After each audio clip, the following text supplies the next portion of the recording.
Olá pessoal, tudo bem? Então, hoje nós estaremos falando sobre pequenos detalhes que são simples, pequenos, mas podem trazer grandes resultados ou influenciar de forma significativa. Às vezes a pessoa até sabe disto, mas não aplica em seu dia a dia espiritual. Ou a pessoa não sabe, não recebeu essa orientação, ou até recebeu essa orientação, mas passou por desapercebido. Então, vamos falar sobre pequenos detalhes e grandes resultados. Continue conosco e vamos desenrolar esse assunto.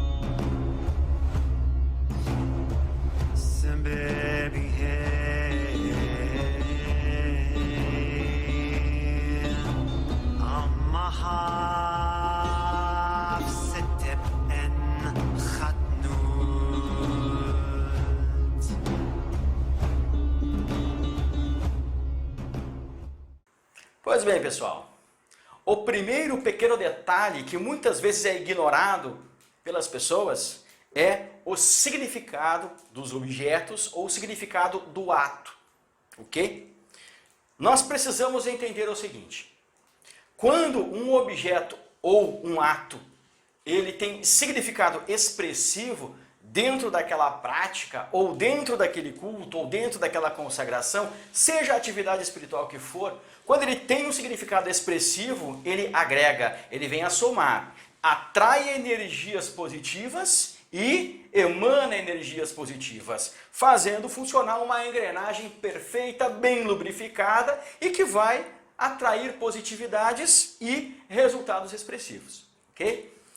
Quando o ato ou o objeto não tem um significado expressivo, ou o significado é praticamente nulo, ou até pior, quando o significado é contrário ao ato ou à prática, ou aquilo que está em questão, o objetivo em questão, este objeto ele não vai agregar forças, ele vai atrair a negatividade e vai fazer com que esta engrenagem espiritual trabalhe de forma defeituosa.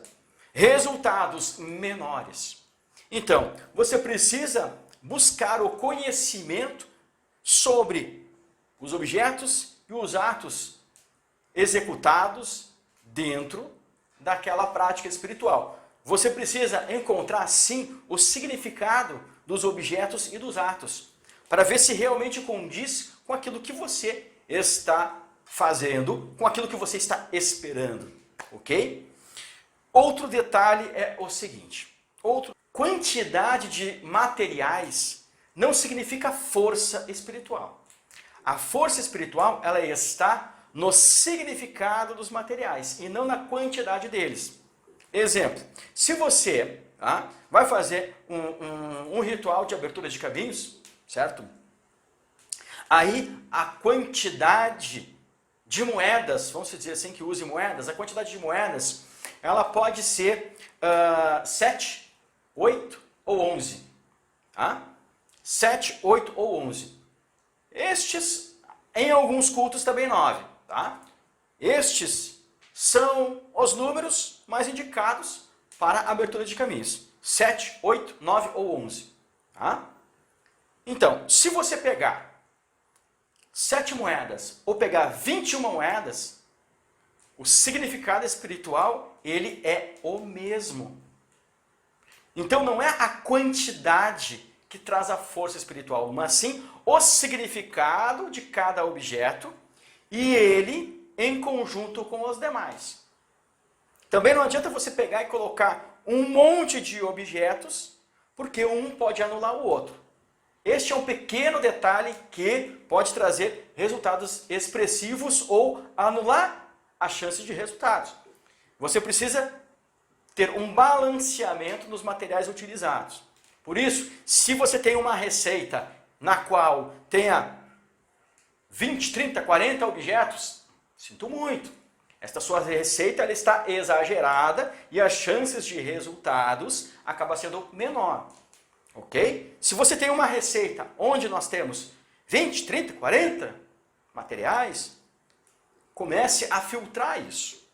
Reduza para os objetos mais importantes. Ok? Outro detalhe importantíssimo. Importantíssimo. Quando se tem uma entidade consagrada, ok? Ela tem aquela sua manutenção básica e a manutenção periódica. A manutenção básica é velas, oferendas em comidas, bebidas. E a manutenção periódica é aquele momento no qual a entidade vai ficar de resguardo, ela vai receber ou sacrifício de animais, ou um preparo de ervas, ou enfim, ela receberá um tratamento diferenciado, no qual ela ficará de resguardo. Então, quando você está fazendo a manutenção periódica, a maior manutenção que tem dentro do seu culto religioso, entenda que a entidade, neste momento, ela está de resguardo. Isso significa que ela está de férias. Ela está de férias. Ela não vai trabalhar. Não vai trabalhar. Então, se você tem apenas uma entidade consagrada, entenda que antes de você fazer a manutenção para esta entidade que você tem, você precisa fazer uma boa limpeza espiritual e uma proteção espiritual. Para aí sim, depois você vai e faz a manutenção periódica para a sua entidade. Porque no momento em que ela está ali naquela manutenção, ela está de resguardo, ela está de repouso, ela está de férias, ela está inativa. Ela só vai voltar à ativa no momento em que encerrou-se aquela manutenção. Enquanto ela está em atividade, realmente ela vai estar trabalhando em todos os momentos, sobre todas as circunstâncias. Mas no momento em que ela sai da rotina dela e vai para a manutenção periódica, que é aquela maior que existe dentro do seu culto, da sua prática, ela está de férias, ela não vai trabalhar. Então você precisa reforçar a sua defesa. Se você só tem uma entidade, reforce a sua defesa com uma limpeza e uma proteção e aí faz a manutenção da entidade.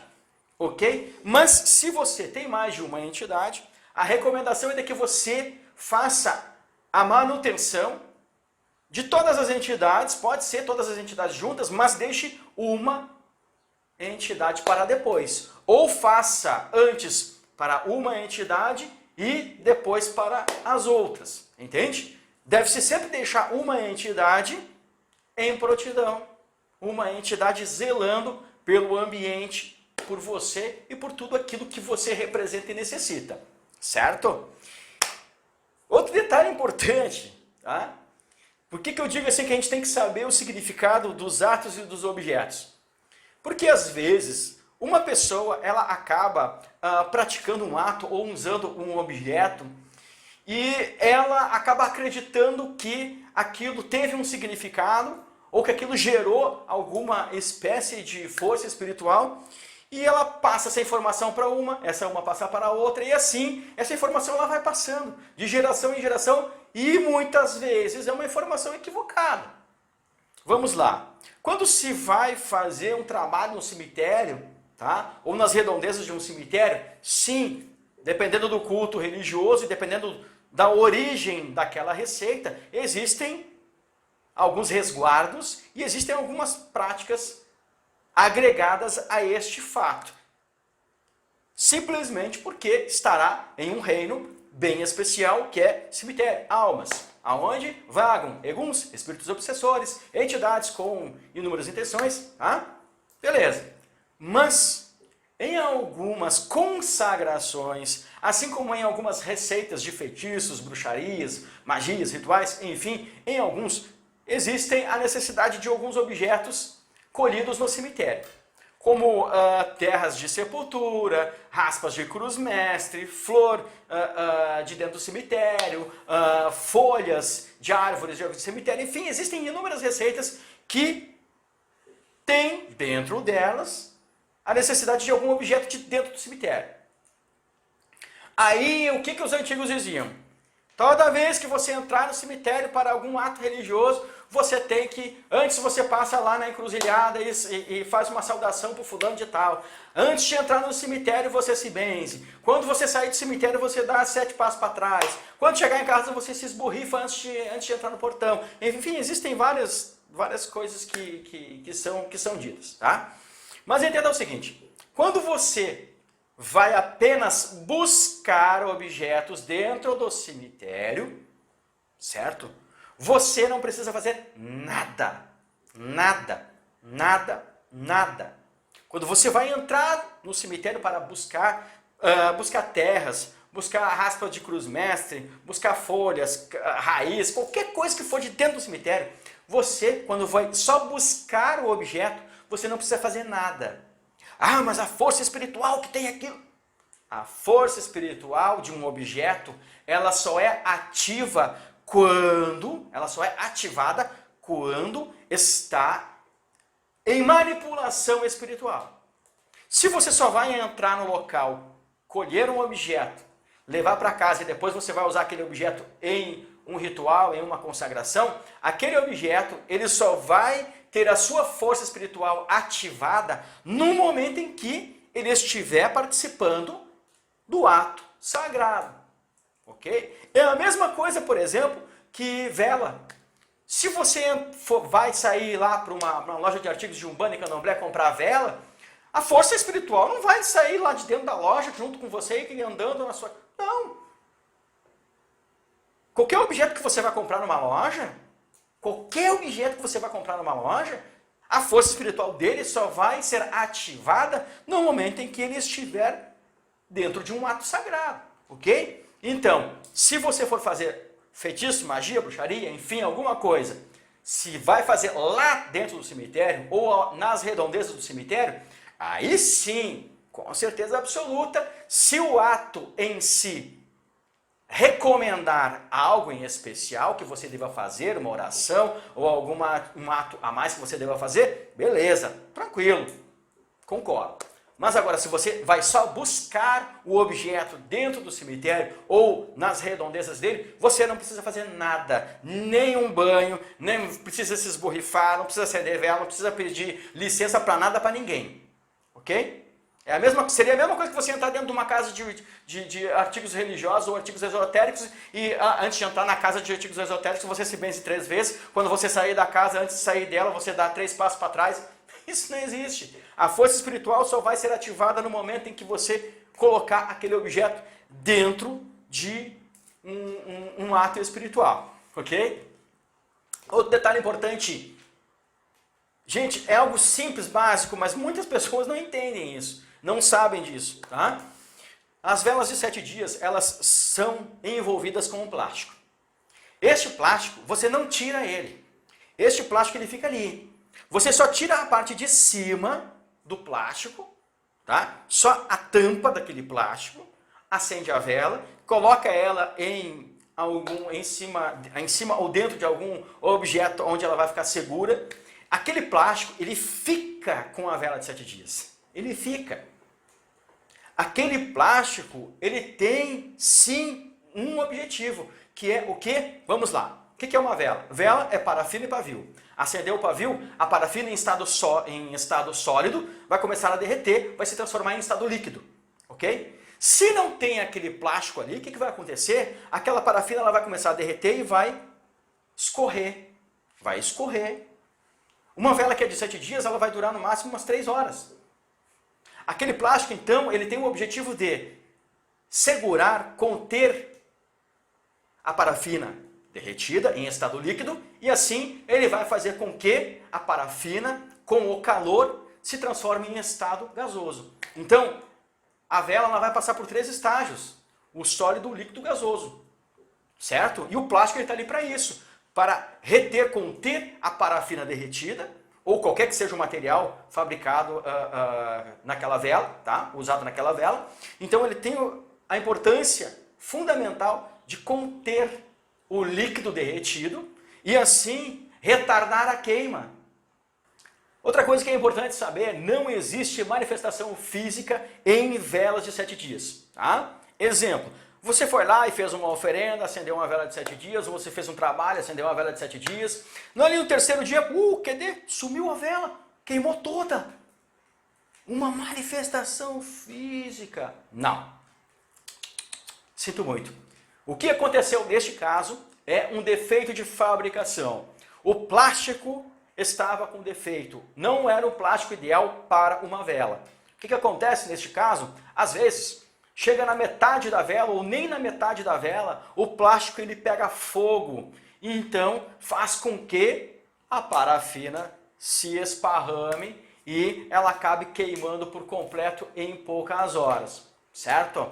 Então, importante saber que não existe manifestação física em velas de 7 dias. Seja uma manifestação positiva ou uma manifestação negativa. Não existe. Porque muitas pessoas ficam impressionadas, às vezes, de forma positiva e às vezes de forma negativa, quando acontece algo desse tipo. É simplesmente um defeito de fabricação. Pode ser a melhor vela do mercado, pode acontecer isso, um defeito no plástico ou até um lote daquela vela está com defeito. Ok? Até mesmo com o pavio. Às vezes também acontece de comprou a vela, acendeu a vela e dele 3 dias a vela apagou e você não consegue acender de jeito nenhum. Isto não é manifestação física, isto é defeito de fabricação, ok?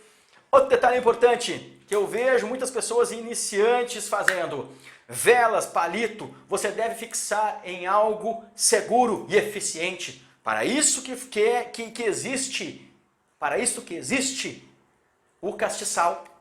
Quando você for comprar um castiçal, o bocal dele, que é a parte onde fixa a vela, dê preferência para um castiçal com bocal fundo, onde você possa colocar bastante da vela para dentro dele, certo? E se você não tem dinheiro para comprar um castiçal, olha gente, o castiçal é um investimento porque é algo que vai durar para a vida toda.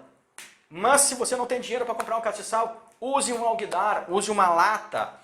Mas não faça como eu vejo muitos fazerem. Eles pegam um pedaço de azulejo, um pedaço de uma laje, um pedaço de uma porcelana e colocam a vela em cima.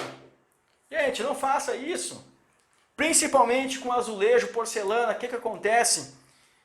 Dependendo da umidade do ar e mais o calor que vai mudar com a vela acesa, pode aquele azulejo, aquela laje, aquela lajota transpirar.